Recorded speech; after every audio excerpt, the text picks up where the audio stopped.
The massive ship called Wisdom's Edge floated through space like a silver whale. Inside its clean white halls, 20 young aliens from different worlds walked behind their teacher. Professor Veltar was a Xanthari, tall and thin with purple skin and 4 arms. His students came from the safest planets in the galaxy. The Quillen twins, Zix and Nex, had skin that looked like crystal. Light passed through their bodies and made rainbow colors on the walls. They whispered to each other in their musical language. Next to them walked Corvus, a young Vorthan noble. His people ruled 3 star systems. His blue fur was perfectly groomed, and his golden eyes showed. He thought he was better than everyone else. Behind them came students from other core worlds. There was Pip, a small fuzzy creature from Meloea, where nothing dangerous had lived for 1,000 years. Yasmin was from New Eden, a planet so peaceful they had forgotten what weapons were for. All of these young aliens had grown up in perfect safety. Professor Veltar stopped at a large window that showed the stars. Students, gather around. I have exciting news about our next stop. The aliens crowded around their teacher.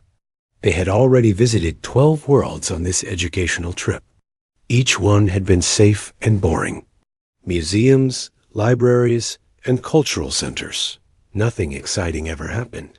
We are going to visit Earth, Professor Veltar announced. The students looked at each other with confusion. Where is Earth, Professor? Asked Zix. Earth is in the Sol System. It is the home world of the humans who recently joined our Federation. Corvus wrinkled his nose. Humans?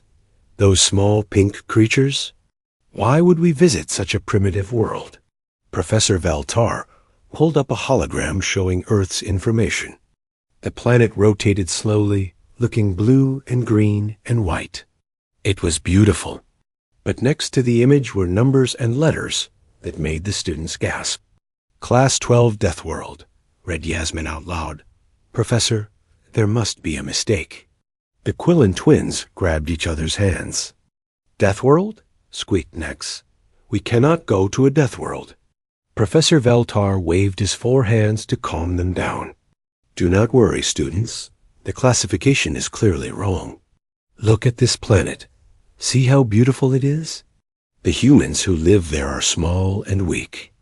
They have no claws, no armor, no natural weapons. How dangerous could their world really be? Corvus puffed out his chest. My people have studied humans. They are fragile. They live for less than 100 years. They break bones easily. I am not afraid of visiting their little world. But Professor, said Pip in his tiny voice, the Galactic database never makes mistakes about Deathworld ratings. The database is run by computers, little one. Computers can be wrong. Besides, we will have a human guide to keep us safe. The students looked at the beautiful planet spinning in the hologram. It did look peaceful. There were no signs of the terrible things that made other Deathworlds so dangerous. No acid rain, no killer storms, no poisonous air. Just blue oceans, white clouds, and green land. When do we arrive? Asked Yasmin. In 2 days. Now go study the cultural files about humans. Learn about their history and customs. The students scattered to their rooms. None of them noticed the human who had been standing nearby, listening to their conversation. Jake Martinez was not tall for a human, but he was built like a rock. His dark hair was cut short, and his brown eyes had seen many things. He wore the blue uniform of a Federation diplomatic officer. On his chest were medals from his time as a Marine. Jake had been assigned to this ship to help with human relations. The alien students barely noticed him. To them, he looked harmless. Just another weak human. He walked to his small office and started making lists.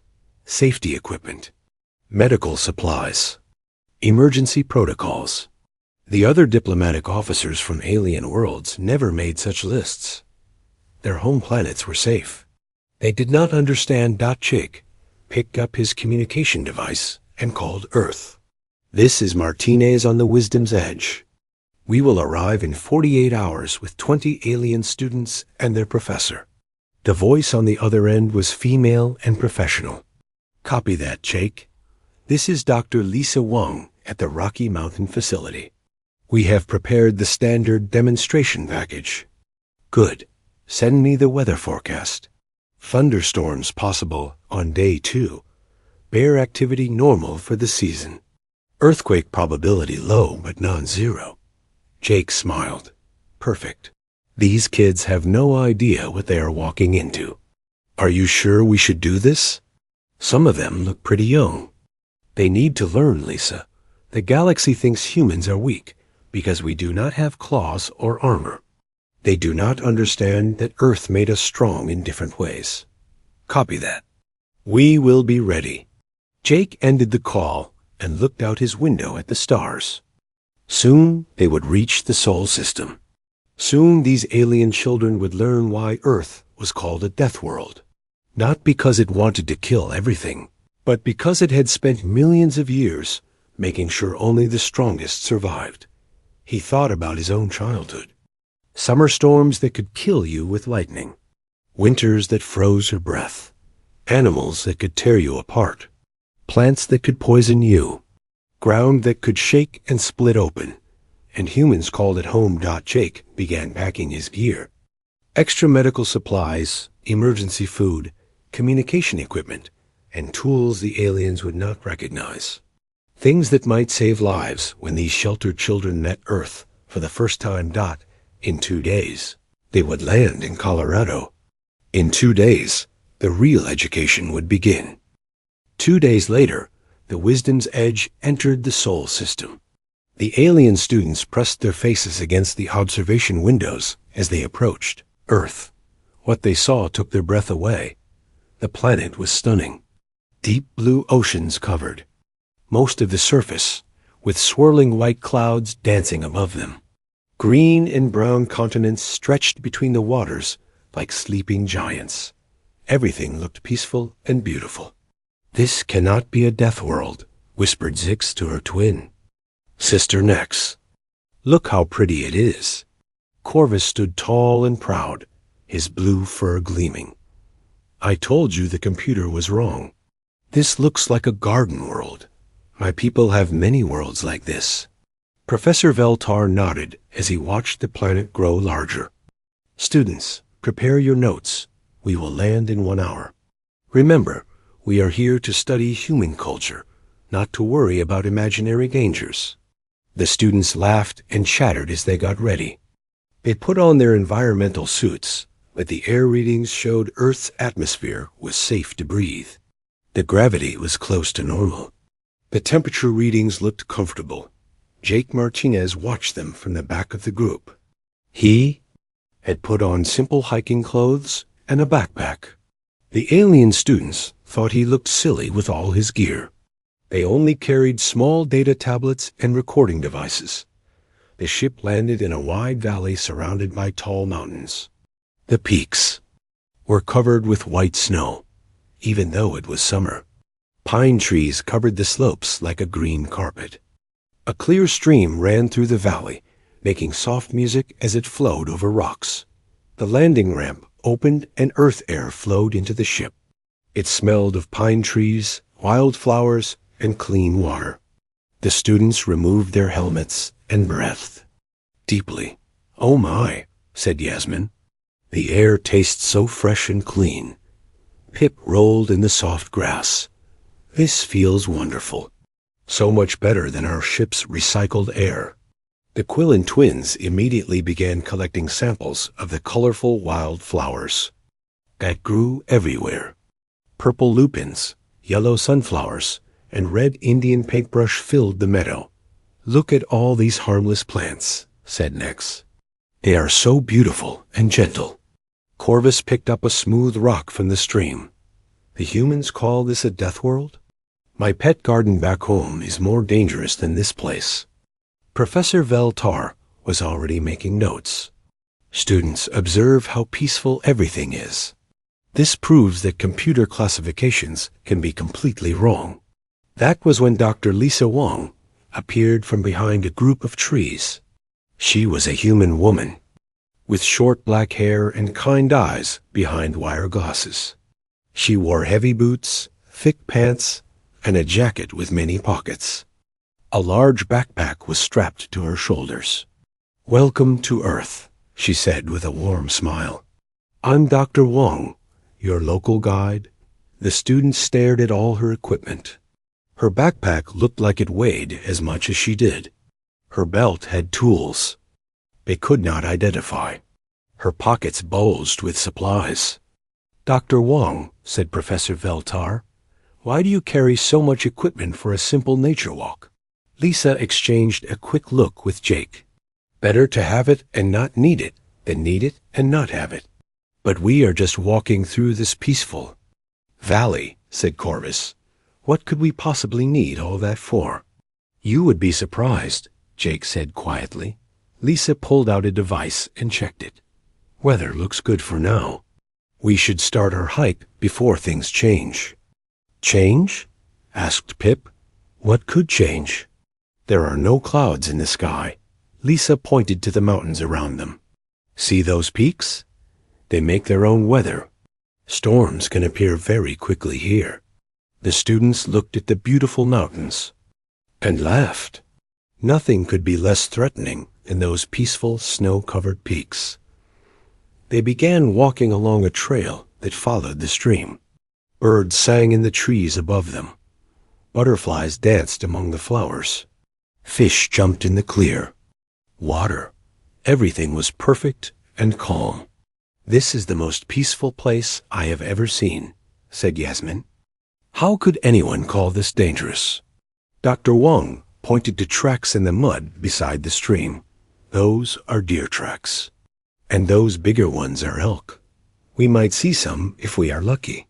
"Herbivores," said Professor Veltar with satisfaction. "Peaceful plant eaters. Very safe." Lisa nodded, but said nothing. Jake looked at the tracks more carefully. He saw other prints too, but he did not mention them yet. They walked for an hour through the beautiful valley. The students took pictures and collected samples. They recorded the sounds of birds and flowing water. Everything was exactly what they expected from a garden world. "I will have to file a complaint with the Galactic database," Professor Veltar announced. "This planet should be classified as a Class 1 paradise world, not a death world." "The day is still young," said Jake Dot as they walked. Dr. Wong casually mentioned things that made the students feel even safer. "The stream water is clean enough to drink. The air has more oxygen than your ship. The gravity is comfortable. The temperature is perfect. See?" said Corvus to the other students. "Humans are just primitive and scared of their own shadows. They probably think every little thing is dangerous." Lisa and Jake walked behind the group, letting them enjoy their confidence. Jake checked his watch and looked at the sky. Dr. Wong glanced at her weather device and frowned slightly. "How much further to the campsite?" Jake asked quietly. "About 2 miles. We should make it before the afternoon build-up starts." "What about the tracks we saw back there?" "Fresh. Probably a female with cubs. They are usually more careful around. Humans, but with this many aliens making noise." Jake nodded. "I will keep watch." Ahead of them, the alien students continued their pleasant walk through what they believed was the safest, most beautiful place in the galaxy. They had no idea that their education was about to begin. The first lesson came from the sky. The alien students had been walking for 2 hours when Dr. Wong stopped and looked up. Dark clouds were building over the western mountains, moving fast toward their valley. "We need to find shelter," she announced. Students looked at the approaching clouds with curiosity. On their home worlds, weather was controlled by machines. Rain came at scheduled times. Storms were announced days in advance. "Those are just clouds," said Corvus. "A little water never hurt anyone." "These are not just clouds," said Jake. He was already scanning the area for shelter. "Lisa, how long do we have?" Dr. Wong checked her device. Maybe 15 minutes. There's a rock overhang about half a mile ahead. We need to move now. The students did not understand why the humans suddenly looked worried. It was just weather. But they followed as Jake and Dr. Wong led them quickly up the trail. The first rumble of thunder rolled across the valley like the roar of a giant beast. The alien students stopped walking and looked around in terror. "What was that?" squeaked Pip, his fur standing on end. "Thunder," said Dr. Wong. "The sound of lightning. We really need to hurry now." Lightning? The students had read about lightning in books, but they had never seen it. On their worlds, electricity was something that stayed safely inside machines. The sky grew darker. The wind picked up, bending the trees and sending leaves spinning through the air. More thunder rolled over. Them, louder this time, Zix grabbed her twin sister's hand. "The sky is attacking us." "No," said Dr. Wong as she guided them toward the rock shelter. "This is just a normal afternoon storm. They happen almost every day here in summer." Normal? The students could not believe what they were hearing. The noise was getting louder. The wind was getting stronger. And then they saw the first flash of lightning dot. It split the sky like a crack in the universe. For one bright moment, everything was white. Then came the thunder, so loud it made their bones shake. Yasmin screamed and threw herself on the ground. Professor Veltar stood frozen, all four of his arms trembling. The Quillen twins hugged each other and started to cry. "It's trying to kill." "You?" sobbed Nex. "Lightning cannot aim," said Jake calmly. "But we should not stand in the open." He helped the terrified students reach the rock overhang just as the rain began. But this was not the gentle rain they knew from their home worlds. This was a wall of water that hit the ground like bullets. The students huddled under the rocks, shaking with fear. Every flash of lightning made them scream. Every crack of thunder made them jump. Dr. Wong and Jake sat calmly near the entrance, watching the storm. "How can you be so calm?" asked Professor Veltar. "The sky is trying to destroy us."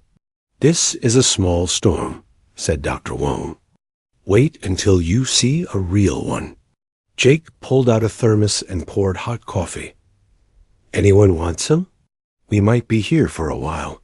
The students stared at him. How could he drink coffee while the world was ending? "On your worlds," said Dr. Wong. "How do you get fresh water?" "Machines make it," said Yasmin, still shaking. "Here on Earth, storms like this fill our rivers and lakes. Without them, everything would die. So we learn to live with them." "Live with them?" Professor Veltar could not believe it. "You mean this happens often?" "Every day somewhere on the planet," said Jake. "Some places get storms like this every afternoon. Other places get much worse." "Worse?" squeaked Pip. Dr. Wong showed them pictures on her tablet. Tornadoes that could destroy cities. Hurricanes that covered entire continents. Hailstones the size of rocks. Lightning that could split trees in half. "These are all normal weather on Earth," she explained. The students looked at the pictures in horror. How did anything survive? On this planet, the storm lasted for an hour. When it finally passed, the students crawled out from under the rocks like scared animals. Everything was wet and fresh and clean. The air smelled of rain and pine trees. "That was terrible," said Corvus, his perfect fur now messy and damp. "That was beautiful," said Dr. Wong. "Look how green everything is now." The valley did look different. The colors were brighter. The stream was running faster. Birds were singing again, as if nothing had happened. "How do you live with such dangerous weather?" asked Professor Veltar. "You learn to read the signs," said Jake. "You carry the right equipment. You know where to find shelter. And you respect the power of nature." "But your ancestors," said Yasmin, "how did they survive before they had weather machines?" Dr. Wang smiled. They didn't have weather machines. They just learned to be tough. As they continued their hike, Dr. Wang pointed out other things the students had not noticed before. Scorch marks on trees where lightning had hit. Rocks that had been moved by floodwaters. Plants that grew in ways that helped them survive storms. Everything here has adapted to dangerous weather, she explained, including humans. The students were quiet as they walked. They were starting to understand that this beautiful valley was not as safe as it looked. The sky itself was a weapon here, but their education was just beginning. As they rounded a bend in the trail, they came to a peaceful meadow where a family of deer was grazing. The students smiled for the first time since the storm. "Look," said Zix, "finally something gentle and harmless." Dr. Wang and Jake exchanged another look. "About those deer," Dr. Wang said quietly, "there are some things you should know." The deer looked peaceful as they ate grass in the sunny meadow. There were 5 of them, a mother, 2 young ones, and 2 males with large antlers. The students smiled as they watched the gentle creatures. "Finally," said Cormus, "something that cannot hurt us." Dr. Wang pulled out her tablet and showed them photos. "This is what deer can do to humans." The pictures made the students gasp.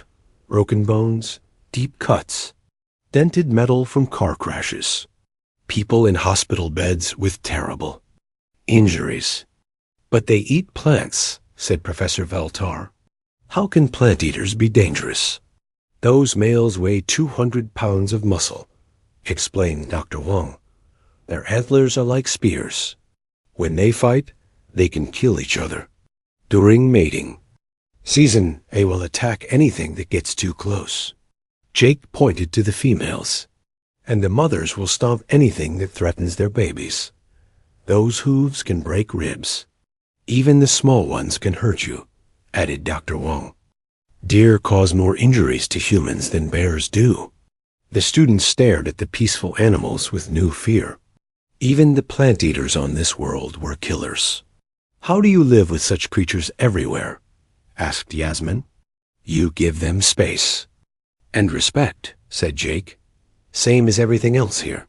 They walked around the deer, keeping far away. The animals watched them, but did not seem worried.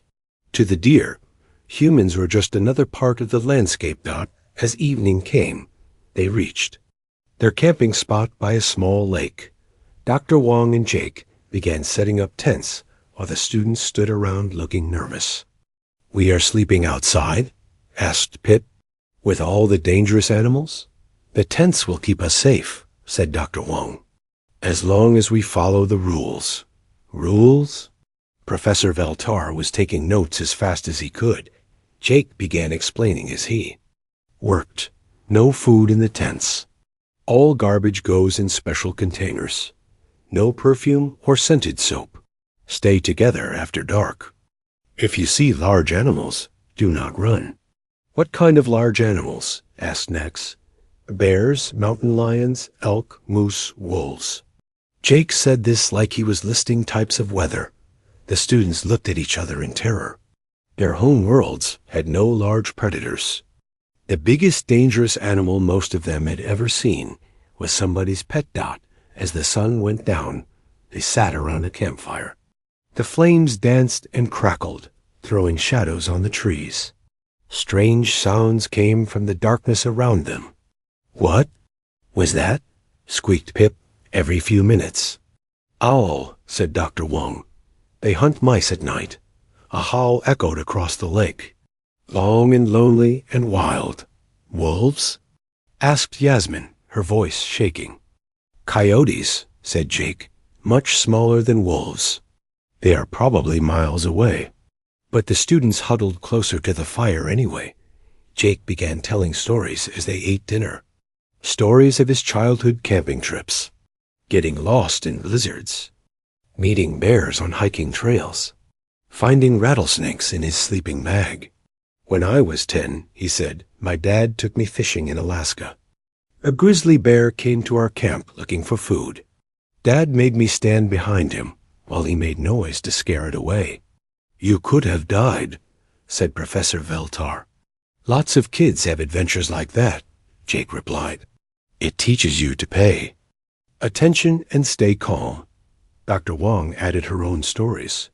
Surviving an earthquake when she was 12. Getting caught in a flash flood during a field trip. Being chased by an angry moose while collecting plant samples. How did humans ever build cities?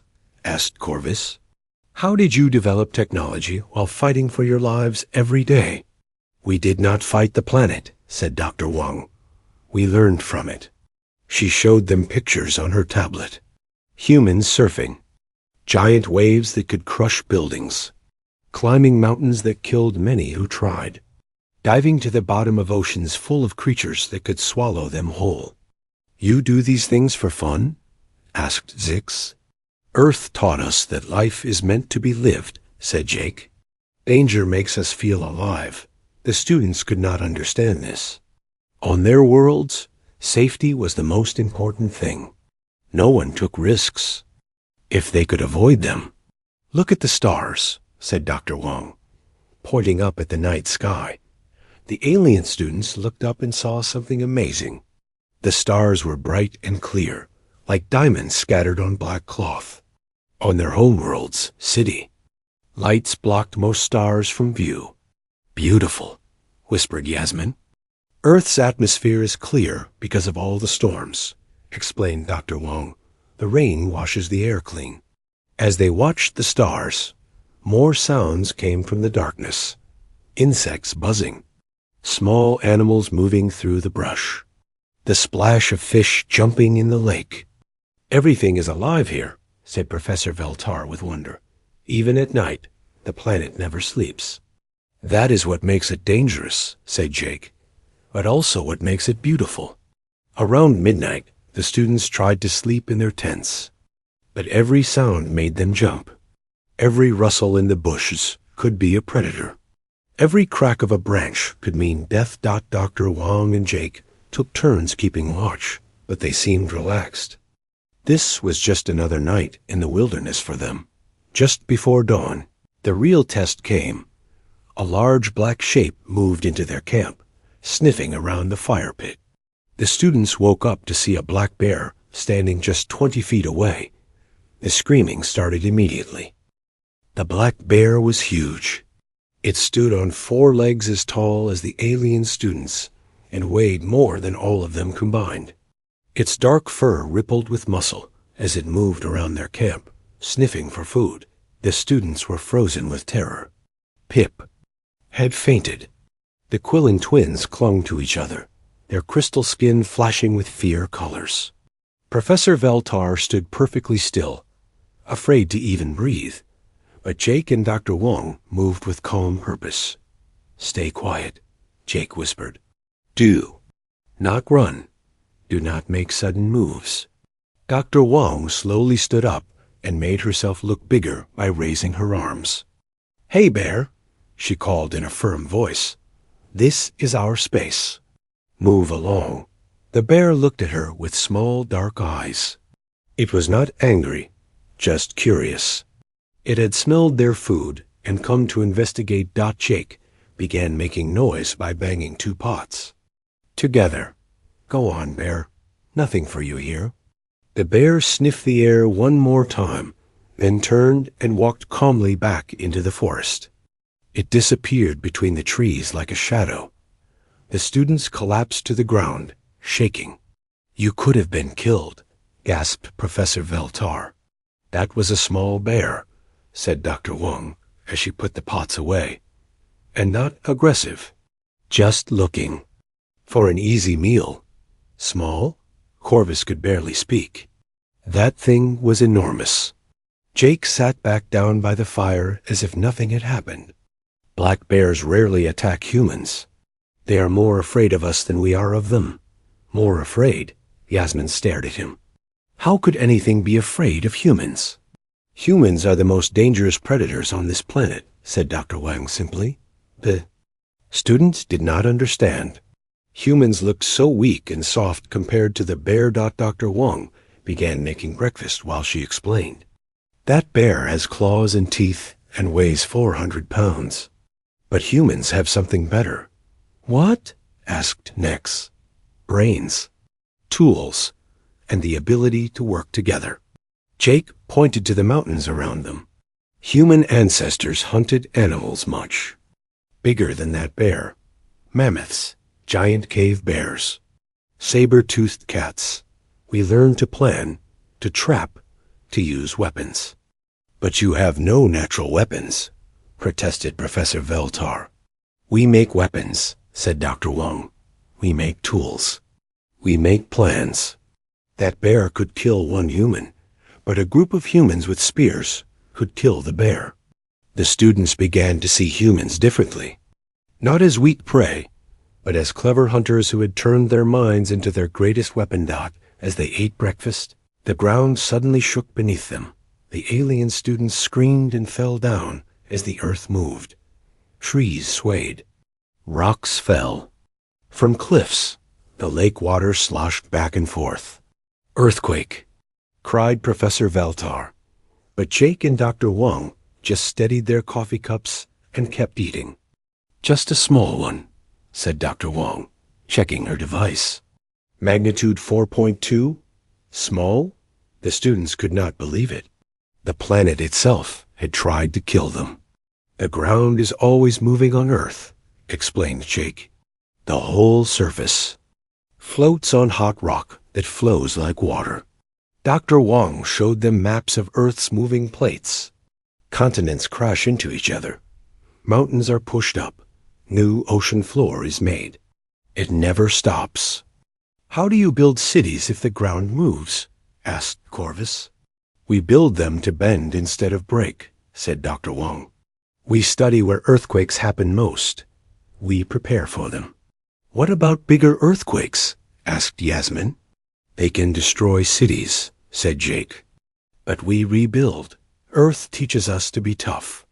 Dr. Wong pulled up more pictures. Volcanoes erupting.